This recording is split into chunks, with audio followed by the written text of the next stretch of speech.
Cameroon, Bandung, Africa, Bandung, to the world, Bandung. Ici, votre humble serviteur, nous allons parler de tout le mal que Samuel Eto'o, fils enfant, j'ai compris, fait pour le football camerounais.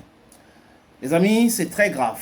Mais bon, avant de dérouler, je vous demande humblement de vous abonner ici. Senator Cletus aka Ejawi Moses, my blue fire now, fire on the mountain. Your Bamenda man, your Ekona man, your Ngi man, your Bakwe man, and proudly so your anglophone brother. C'est pas du tout sérieux. On ne peut pas être dans un pays pauvre, très endetté et embêté, et les gens qui gèrent la fortune publique se comportent comme ça avec l'argent. Quand moi, je viens souvent devant mes followers, devant mes amis, parler de la corruption dans ce pays, c'est avec beaucoup de colère. Parce que je vois des millions et des millions de gens qui croupissent dans la pauvreté abjecte et des ministres qui vivent une vie de pacha avec la fortune publique.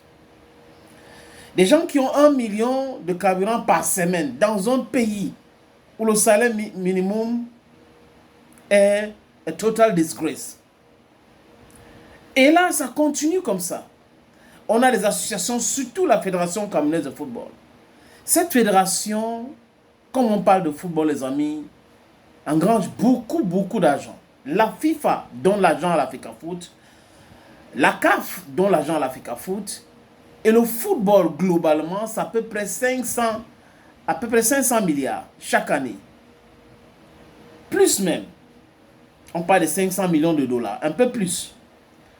Pourquoi est-ce que certaines personnes qui reçoivent une partie de cet argent, surtout Samuel Eto'o fils, utilisent à les fins personnelles? Parce que quand les gens parlent, quand vous voyez Bamboutus qui écrit, Jinko écrit, pour citer que ces deux clubs-là, parce que c'est les deux clubs qui ont écrit pour le moment, ils ont raison. L'argent de contribuable doit servir à manager les équipes de football au pays, au Cameroun. Donc Bamboutus a le droit de demander à l'État de sponsoriser toute cette équipe. Sans la subvention, vous croyez que les présidents des clubs là vont faire comment? Il faut subventionner les clubs et ne pas demander les comptes. On les demande les comptes par rapport à quoi? S'ils ne payent pas des salaires des joueurs, ça fait quoi à qui? C'est le problème de qui? Les joueurs là, ils jouent au football parce que ça les plaît, non? Ils aiment jouer au football. Parce que, attendez, si on ne paye pas quelqu'un qui continue de jouer, ça veut dire que quoi? Il espère un jour qu'on va le vendre. Donc, laissez les clubs tranquilles. Donnez cet argent. Si un président a créé son club et que l'État donne l'argent pour subventionner ce club et que le président mange l'argent, c'est le problème de qui? Ça devrait déranger quelqu'un. L'Africa Foot se mêle de ça par rapport à quoi? Est-ce que c'est l'argent de l'Africa Foot? Le football s'est porté bien avant que Samuel Eto'o n'arrive. Et aujourd'hui, le football, vraiment, c'est fini. Vous savez, dans un pays normalement constitué, c'est les victoires qui construisent un projet. Les échecs ne construisent rien. Quand on échoue, c'est fini. On n'apprend rien avec les échecs. On apprend uniquement avec les victoires. Les gens devraient comprendre cela, les amis. Quand tu échoues, c'est fini pour toi, c'est bon. C'est bon. Mais quand tu réussis, tu apprends quelque chose. Ça, c'est le paradoxe du Cameroun. Vous comprenez très bien. Lisez entre les lignes, les amis. Je vous parle de M. Samuel Eto'o fils. On l'a attrapé, main dans le sac de détournement de fonds publics. Je vous ai parlé de la subvention qu'il ne veut pas donner. Il a déjà mangé cet argent-là. Il a aussi mangé l'argent qui devait payer les hôtels là. Il a pris l'argent des stars pour aller payer. Et il arrive en France au tournoi de Montaigu et on lui demande, hein, c'est lui qui a effectué le coup d'envoi du match Cameroun-France. Est-ce que c'est normal? Pourquoi on le respecte comme ça?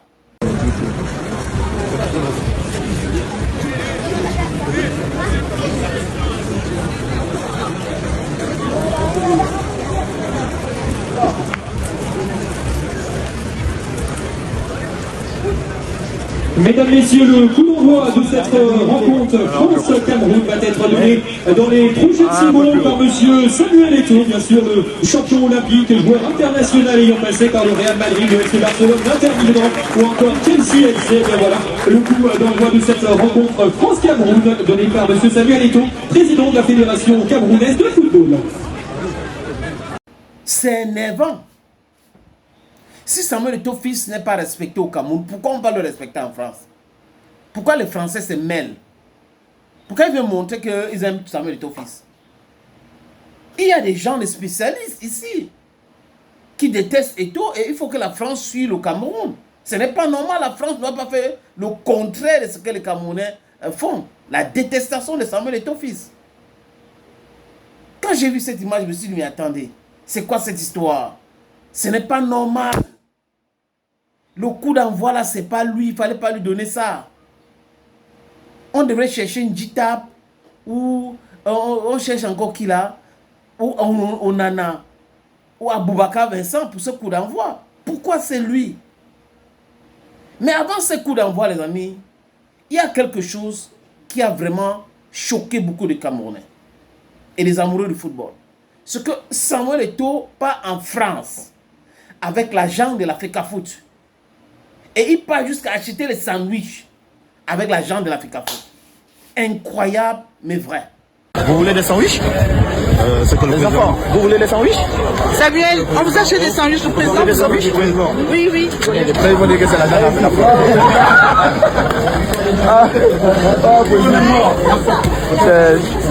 Les enfants, approchez, allez-y. Vous comprenez maintenant, les amis, que nous sommes en plein sorcellerie. Et Samuel Eto'o fils a raison. Tout ce que j'ai dit là, ce sont les choses que j'ai lues sur les différentes plateformes et les commentaires des analphabètes du football. Et lui-même, il les a envoyés. Il a du répondant. C'est un vrai bassa. Il avait même dit que lui, il a voulu être avocat parce que les bassas adorent les problèmes. Quel métier aurez-vous fait si vous n'aviez pas été footballeur? Avocat.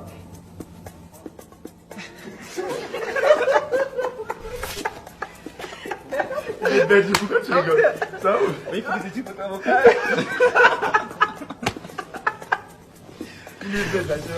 Et toi, Gabi? Moi, j'étais passionné par les avocats, je ne sais pas pourquoi. Vous savez, chez nous les bassards, on adore généralement les problèmes. Mais il y a des exceptions comme moi. J'essaie toujours de comprendre les autres. Vous voyez, j'accepte un peu je supporte plutôt ces gens parce que sinon j'aurais porté plainte depuis. Donc pour ceux qui ont commencé à regarder ce podcast, qui se sont posé la question, mais c'est quoi le problème? Le sénateur, est-ce qu'on lui a acheté? On lui a... Non, non, non, les amis, c'est l'ironie du début jusqu'à la fin. C'est pour répondre à cela. Je suis sûr qu'ils étaient très contents. Pour ceux qui ont commencé à regarder, oui, enfin il a compris. Ce monsieur, il déteste le football. En 2011, Ateba Yene avait déjà parlé de braconniers dans le football. Les braconniers dans le football. Nous sommes en 2025. Ce que ce monsieur est en train de faire, c'est pour embellir le secteur. C'est pour nettoyer. C'est pour stopper ces braconniers-là. Ils sont pleins. Et ce sont ces braconniers qui hurlent. Ils ont payé des affamés, des brigands, des braqueurs qu'on appelle journalistes, journaleux plus certains, et c'est un abusivement blogueur. Les amis, nous sommes ici pour la vérité, nous sommes ici pour la justice, sans intérêt. Écoutez-moi très bien, sans intérêt. Thank you again, and bye bye for now. Cameroon, Bandung, Africa, Bandung, to the world.